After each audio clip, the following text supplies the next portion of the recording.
Thank you very much for joining us. My name's Omar Awny. I'm the Regional Director for Bricsys Australia and New Zealand.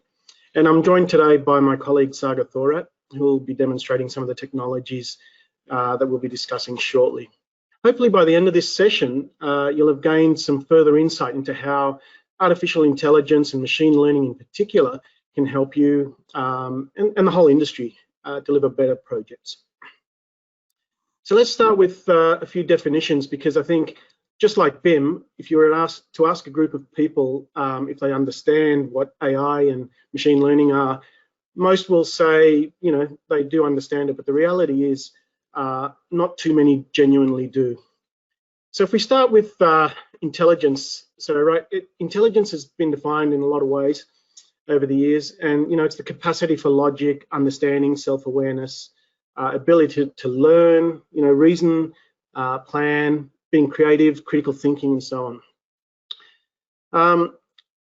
AI is described as the ability to perceive, intelligence is also described as the ability to perceive or infer information that doesn't currently exist, right? So, you know, it can be applied towards adaptive behavior in an environment, or in a particular environment or context. Think of it as, you know, general mental capability, right? And it's also involves learning quickly, learning from experience. But it's not, we're not talking about, you know, book learning. We're not talking about a specific academic skill or something like that, but rather a broader capability in, you know, that helps us comprehend our surroundings, making sense of it all, even if we don't necessarily know how it works or how it came to be. So, you know, historically, intelligence has been associated with humans and animals, of course. But since the late 50s and early 60s, that's the 1950s and 60s, of course, when computers were actually first able to beat world champion chess players at their own game, the term artificial intelligence has been discussed. I mean, back then, a computer that could beat a chess champion was considered quite intelligent. Today, of course, I mean, even your mobile phone can do that. And because of that, or I guess that highlights the fact that AI is in fact a moving target, right? The definition of it. Think of it as an esoteric utopia, if you will. The actual definition changes as we develop new technologies and discoveries, and you know, what's new becomes old, and we're looking for the next step. Machine learning, on the other hand, is more technical, right? It's more empirical. It's a subset of artificial intelligence, and it's seeing more and more use in everyday interactions. Think of, you know, Google and Alexa, and you know how they understand what we ask and provide answers. That's using machine learning. Speech controls in cars, and of course, the various levels of autonomous vehicles themselves. So don't confuse this, by the way, with, you know, the branding tag of smart devices, because it's a little bit like the old internet-ready computers or multimedia-capable PCs, right? Even last week, I went to buy an electric toothbrush, and you know, I saw on the box one of them said "smart toothbrush," and when I asked, you know, the guy, "What's this all about?" he said, "Oh, you know, it lets you know when you've brushed in one area enough, and you can move on." How does it do that? Well, it beeps every couple of minutes. So, you know, try to sort of look through the marketing hype and see what you know, machine learning and smart things and smart devices really are. So machine learning, it's about algorithms that build a model based initially on some sample data known as training data, and it allows the machine to make predictions or decisions without being explicitly programmed to do so, right? So as I mentioned earlier, things like you know, speech, email filtering, computer vision, autonomous vehicle, and so on, they're all using machine learning. And its application across business problems is also growing. So how does it work? Just very quickly, there's several components. Obviously, the learning side of it, right? So we need to, initially, we need to define the desired outcomes. We need to teach the machine what it needs to do. We need usually some seed data, right? And then work out the curriculum of what to teach the machine, and in order for it to achieve the outcomes you want. So in terms of machine learning, we have a number of learning techniques, if you will. So, you know, the most basic one is supervised learning, where I teach the machine, for example, how to recognize the difference between, I don't know, a cat and a dog, a pedestrian and another car, or something like that. And then we also have unsupervised learning. And this is where the computer's given some example inputs, and it tries to determine what's actually, what's happening with this PowerPoint, sorry, where the machine actually goes and finds its own structure and looking at the input that it's given. It can be a goal in itself, so discovering hidden patterns in data that we perhaps didn't see. And it can also be a means to an end, right? So things like feature learning.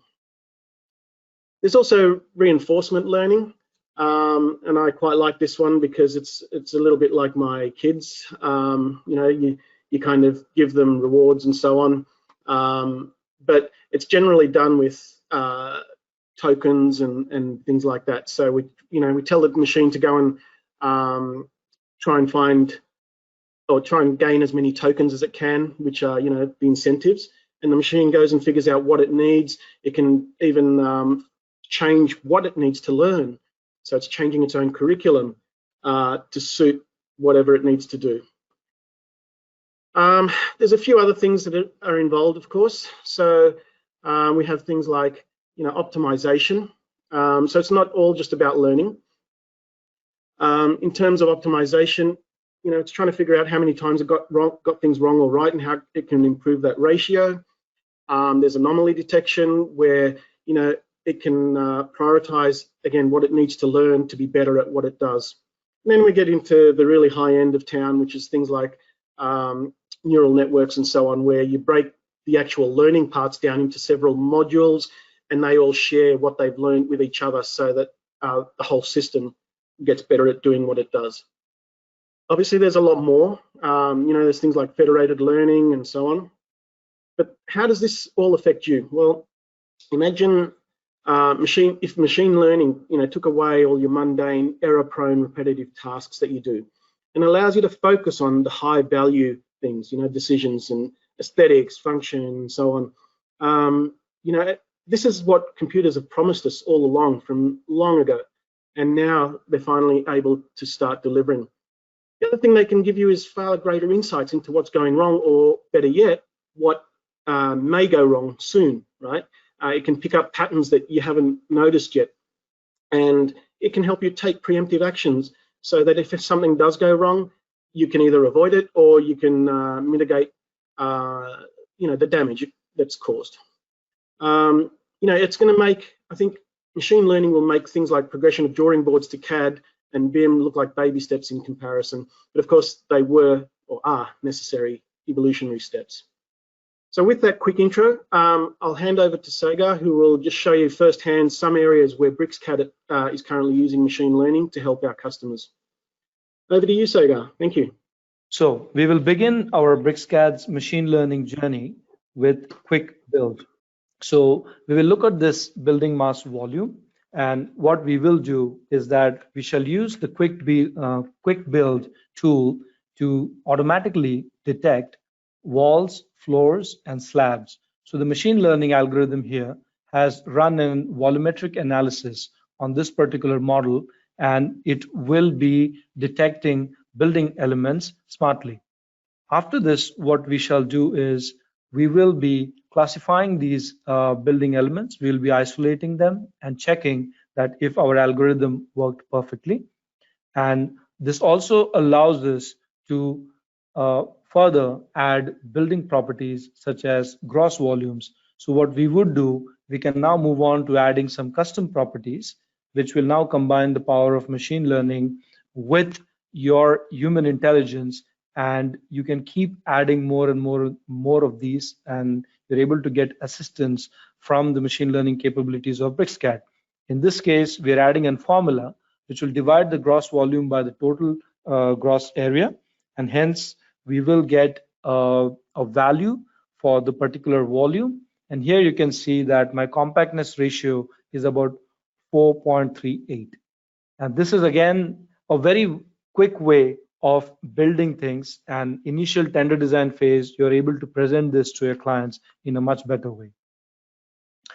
So from mass model to concept design, what we are able to now achieve is not only a transformation of the mass model to a concept design model, but this can be used to evaluate design options, not only geometrically, but also quantities and compactness ratios such as floor to site ratios can be achieved. Now, let's move on to the first AI innovation by BricsCAD, which is known as BIMify. So post quick build, we will move on to BIMify. BIMify was launched about a few years ago. And what BIMify will do is that it'll instantly convert your traditional models into a classified building information model. And before moving on, what I would like to do is introduce our industry partners such as HOK and Leica. Last year at the Bricsys conference, we announced a multi-year initiative that will advance the Scan-to-BIM technology with Leica and HOK. And now we will introduce the convention center, the Kentucky Convention Center model for our next parts of the demonstrations. And I would invite Mr. Greg Schnauzner, Design Technology Director at HOK, and hear from him how we are partnering together with HOK. When we started working with Bricsys, we chose an existing project to reverse engineer, i.e., take a project we've already built, designed in other platforms, and rebuild that and use that basis of our work. So last year you saw the model reconstructed. This year you're going to see it used in demos. One of the main areas we focused on was drawing automation, and specifically we started with something like fire life safety, which is a lot of effort. So you can see here these kind of drawings are really laborious to produce, and so that was the basis of the collaboration. We think this way of working is a perfect process to go back and forth to use the work that we've already done and help engage and add to the development of Bricsys. All right, so that was our partnership with HOK, and we continue to deliver on the promise of OpenBIM and developing the BricsCAD platform. So I would just like to confirm if my screen, yeah, fine, my screen is shared. So we will now begin importing a model taken from a traditional BIM platform such as Revit, and we shall import it using filters. So your Revit project import allows you to import building information models, and you are able to filter them, such as, for example, if you would like to only look at rooms or walls and spaces, you could only import those components in the model. And when the model is imported inside BricsCAD, you can see here that these are identified as 3D solids and block references. We could use the power of BIMify to auto-detect building components inside BricsCAD, and the auto-detection inside BricsCAD will help to attach metadata to this model. And further to that, you can now start working on this model, such as, for example, you could start working on a building interior layout.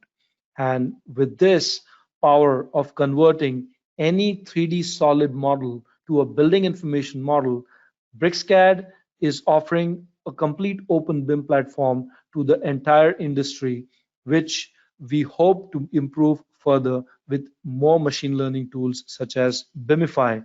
In this case, I'm able to quickly do some permutations and combinations in the interior design of the project, and I can take it further to a level of detail that will keep increasing as we progress in the process.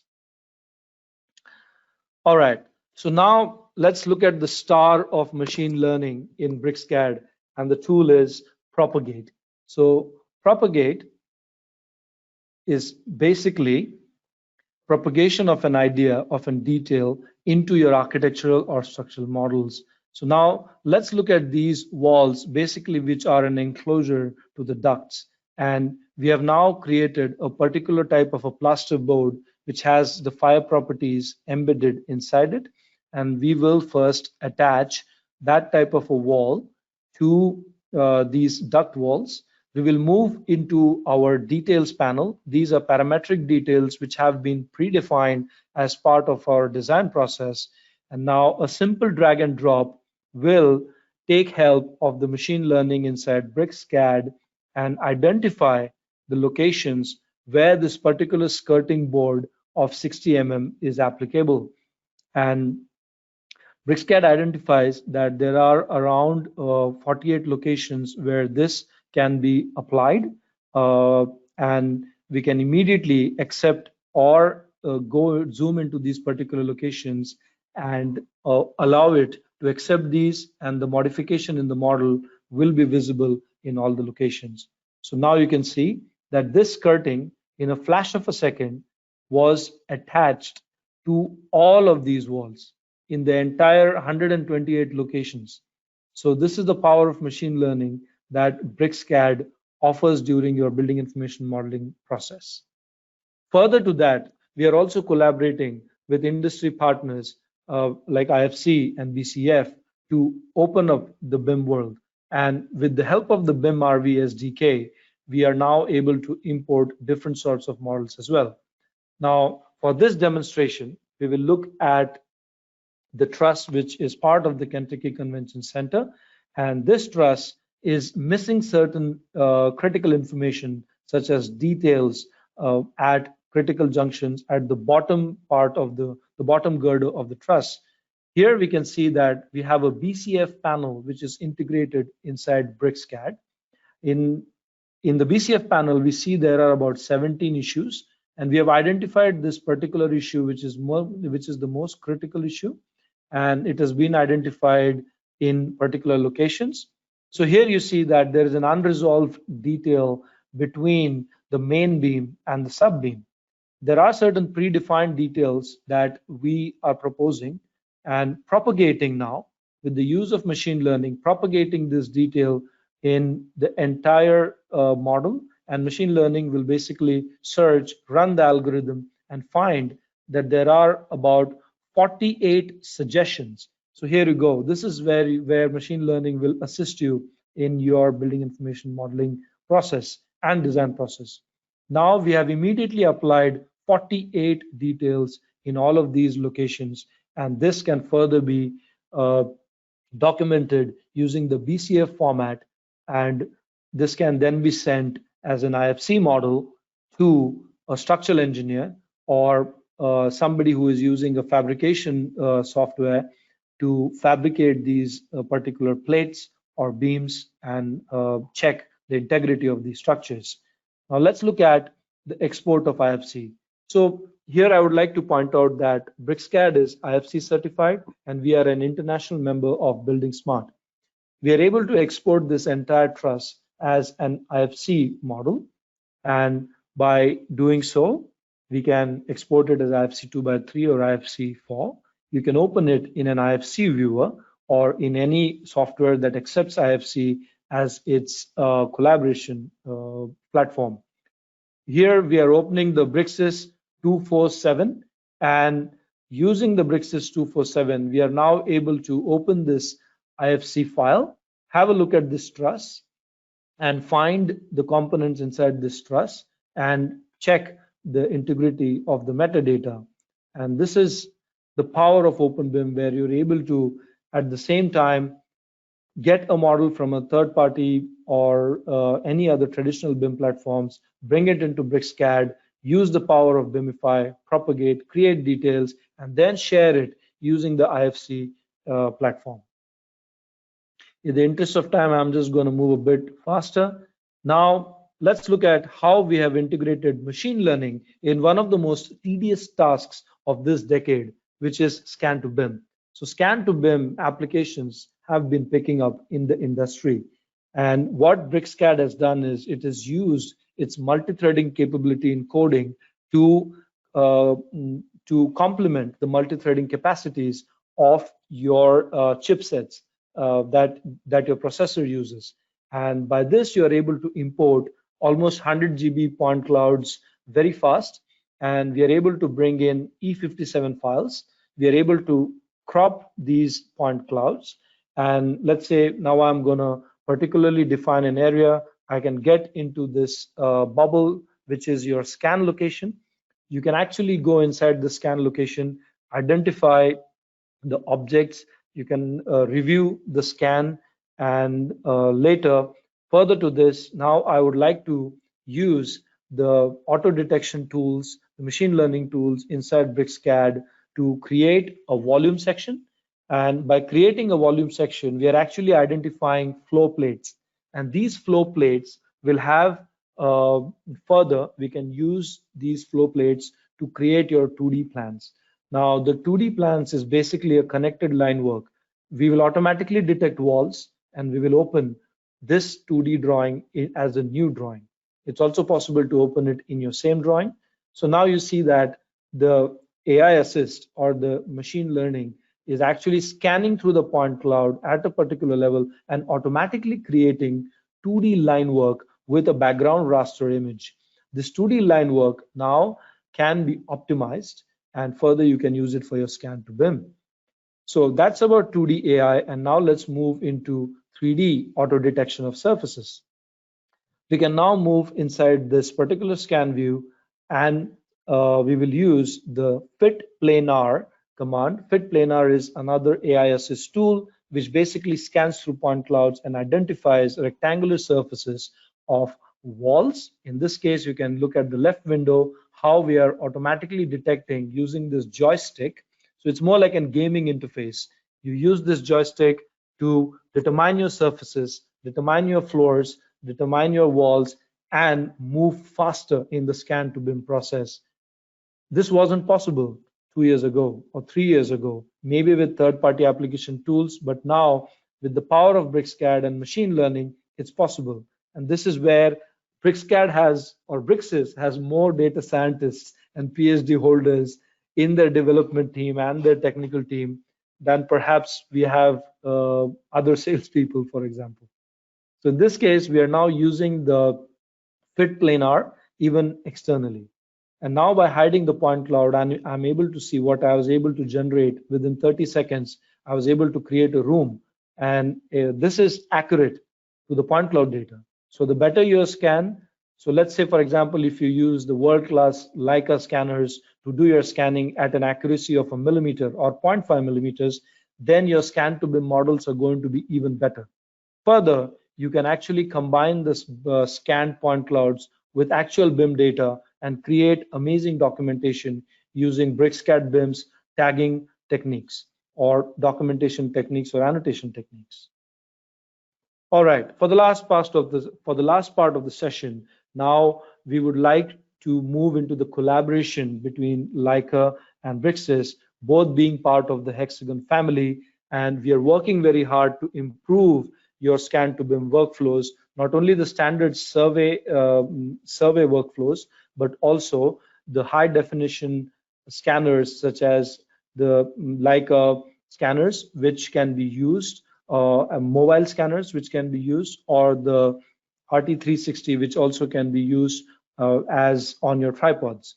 Now let's look at end-to-end field to BIM and BIM to field workflow using Leica scanners and BricsCAD.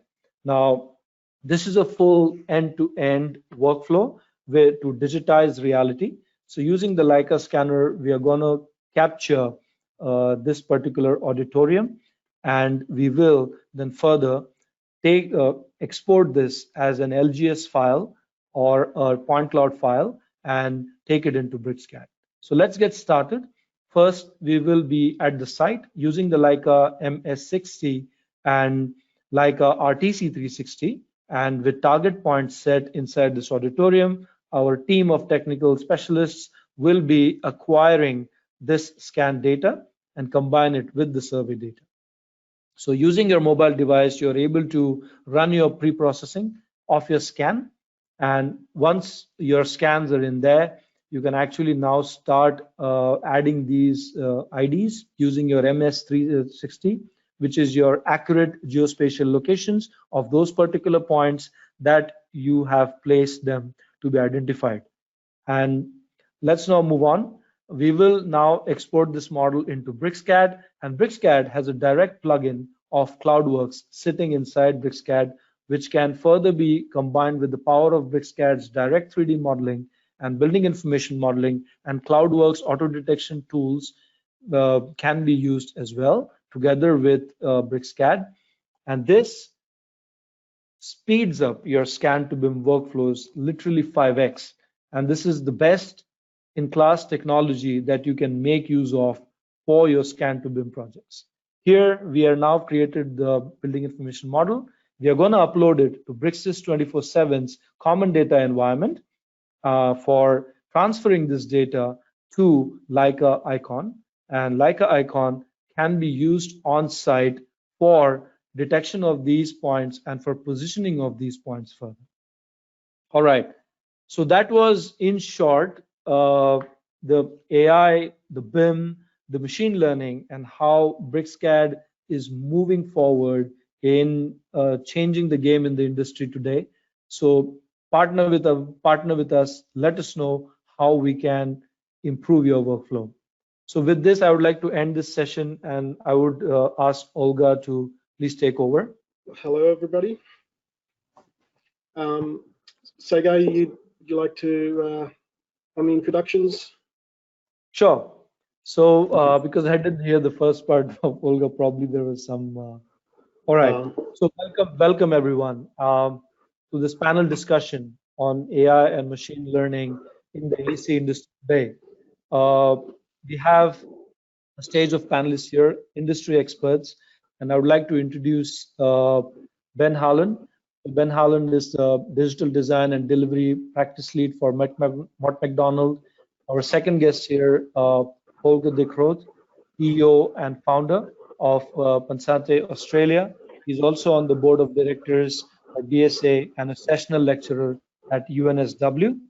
And of course, we have the Bricsys team, Omar, regional director for Australia and New Zealand Bricsys, and Damien Harkin, the owner and director of Sofoco.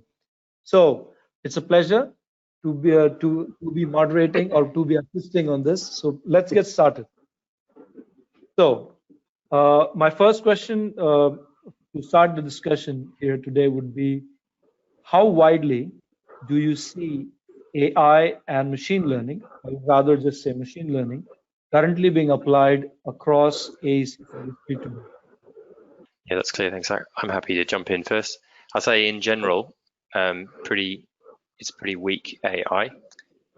Often what you might call advanced automation rather than intelligence. There are some good examples. I've seen a very nice one inside my company where we've developed accurate prediction of contaminant distribution across Auckland's beaches based on a city model, weather forecasts, condition monitoring of pipe networks and historic data. But I think generally we're still at a very weak level where we might use AI for something like denoising images or looking for problems in asset data. Yeah, I think I can agree with that. Well, on my field, like we have seen AI and less machine learning, but a bit of AI being used during the design process. For example, using data-driven design to make more informed design decisions, but it's really at the beginning. Most companies haven't really touched it yet, partially because they don't have the resources or don't have access to such technology. So answering your question, I personally believe that we just started. Many other emerging topics within this field are only beginning to gain traction.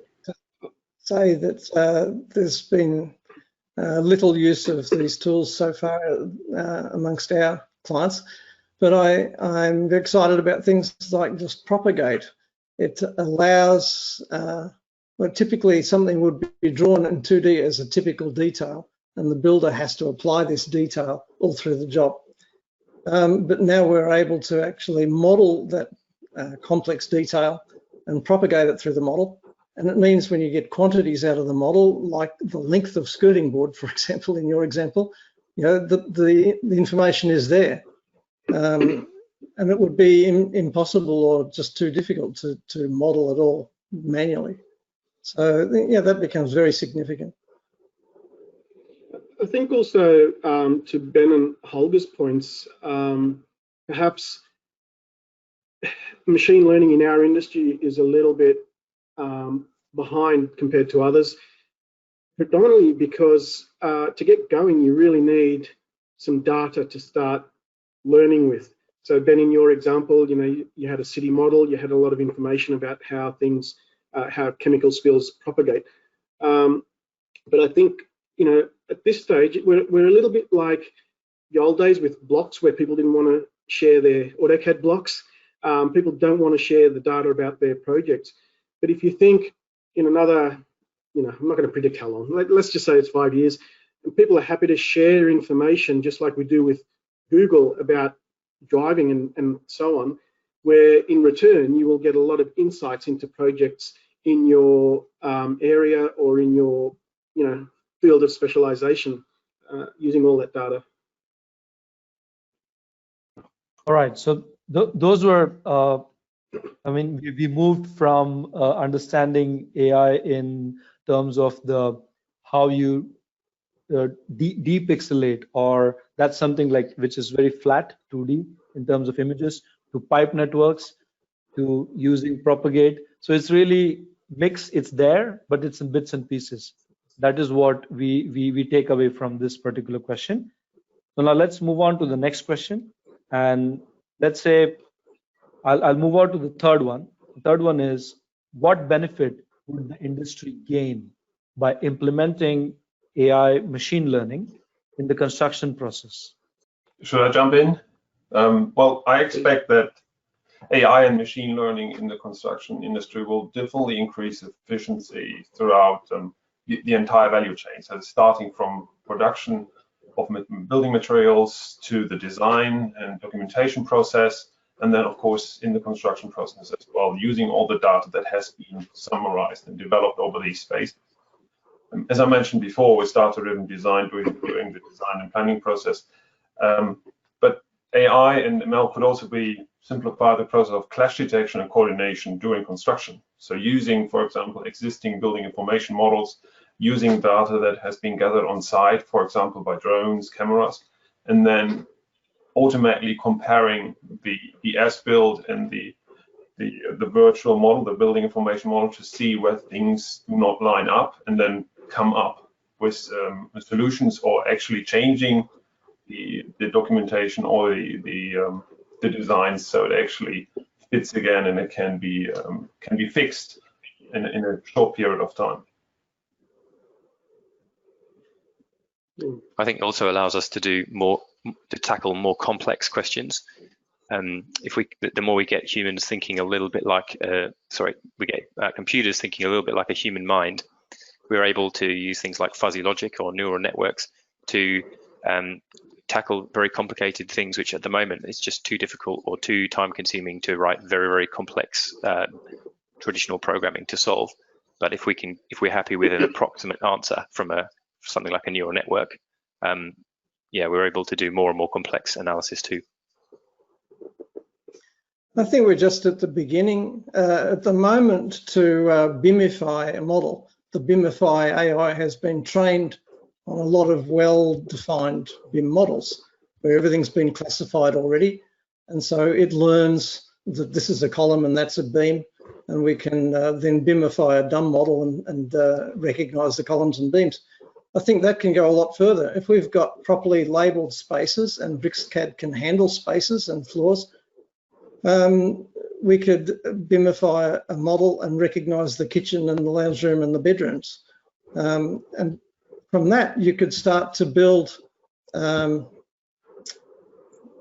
requirement list for a 3-bedroom house or for a 200-bedroom casino. Or you could make up rules and get BricsCAD to create such a thing,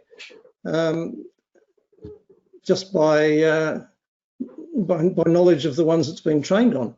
And you could say, I want a 3-bedroom house in the style of Harry Seidler or Le Corbusier, and the software could propose something which matches the things that it's been trained on. And maybe that's just dreaming, but the rooms and the spaces required and the connections between those spaces are all capable of being recognized and then applied on another job. So I think the team at Bricsys is just going to keep going and finding new things to do with it. Yeah, I would agree, and I think looking further into the future, I imagine, you know, let's say you're the project manager for a particular job, and you know, imagine having an app on your phone that is collecting data and analyzing it, and obviously using machine learning in the background and saying, hey, you know, there's actually a lot of buildings, a lot of construction work going on in Sydney. Looking at the amount of concrete in these jobs, there's going to be a bit of a shortage, so you know, plan ahead. Or you know, we typically get a lot of rain around a particular month, so you may expect, you know, this many days of stoppages because of weather. All those sorts of things. I mean, you know, the sky's the limit, you know, and it really is about just getting enough information from so many different sources and learning what to look for in those patterns. I think we have gathered really interesting insights on this, and especially if I start with Holger's speech in terms of understanding of data which is as built, and then using understanding the logics of buildability, and then relating that to clash detection, and gathering as much as data as possible is probably the most important thing. And again, the geospatial locations could also play a role over here in terms of how each object, like a column or a beam, relate to each other. And of course, again, there are patterns which need to be understood, which we do understand from Ben as well, that patterns such as neural networks, these are certain things which will also impact. So there's a lot of information which needs to be compartmentalized, and we would have to learn in the process. Like Damien said, we're just getting started. So there's a lot of insight that we can gain from your talks today. So thanks for that. Now I'll move on to the last question, which would be, okay. So what are the roadblocks that you see to implement AI and machine learning in construction process management?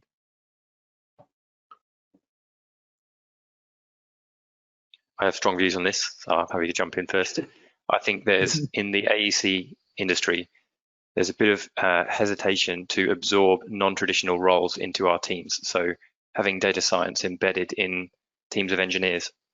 So I think that cultural resistance to partnering and having cross-sector skills with non-traditional engineering roles is very, very important. And the teams that are able to merge those the fastest will leave others behind, in my view. That's particularly an issue for big organizations that have dominated areas of the AEC industry for a long time, and I'm in one of those. We see it as a very real risk that we may become complacent and traditionally minded. I believe it's not just the hesitation itself as well, it's also the fragmentation of our industry with many small companies and only a few large ones. And that has created silos over recent years or decades that are only accessible by some of us or selected groups. And that also means that the financial resources we have for development and research within those companies or within our industry to make significant changes or bringing in something new that could actually improve not just the workflows for me as the company, but also for the industry itself. That is more difficult compared to other industry that are more concentrated, such as the automobile industry, for example.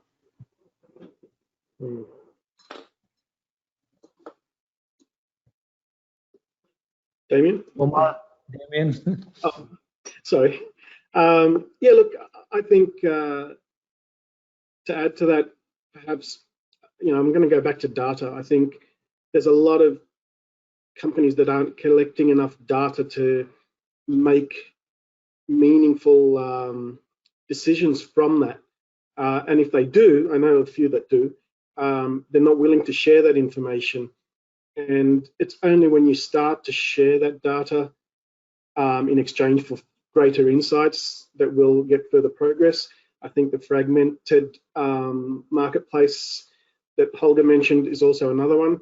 I think also there's a little bit of let's call it trust issues, where people are yet to fully trust that a computer can make certain decisions or at least suggestions perhaps better than we can or quicker than we can and still be super accurate. That comes in automotive, where people, wouldn't trust a fully autonomous vehicle just yet, a lot of people. So it's being introduced bit by bit. I think you're right about collecting the data. The Tesla cars all have 8 cameras, and they're all collecting information all the time and learning as they go. And I don't know how you do that in the building industry. It's very difficult. And all that data that they're collecting, I mean, it's going back to Tesla. So, I mean, if there's a pothole in the road, they're going to know before most others, right? Yeah, but even if it doesn't know the potholes there, it knows all about potholes in general, and it's it'll recognize it on the fly. Okay, so would it help if city authorities or we as industry professionals set up an advisory board which actually enables for the open source creation of city mapping data, which is anyways getting created? People are creating smart cities using different IoT devices. They are getting implemented in pockets everywhere, but the city data, is it available, like the digitized reality data, is it available for everybody to access? Would open source city mapping data help to expedite the implementation? I think it would help, but it's not the be all and end all, I guess. I'm just noting the time, and the organizers are asking us to wrap up a little bit. Well, to wrap up. So guys, I wanted to thank you on behalf of Bricsys for joining us here. Your input is very valuable. Sagar, thank you for the demonstrations and for moderating the panel discussion. If anyone has any questions in the audience, please type them in and we can answer you textually or get back to you another way if you like. Thank you very much, guys. All the best. Thank you. Thanks, everyone. Wonderful insights. Thanks, everybody.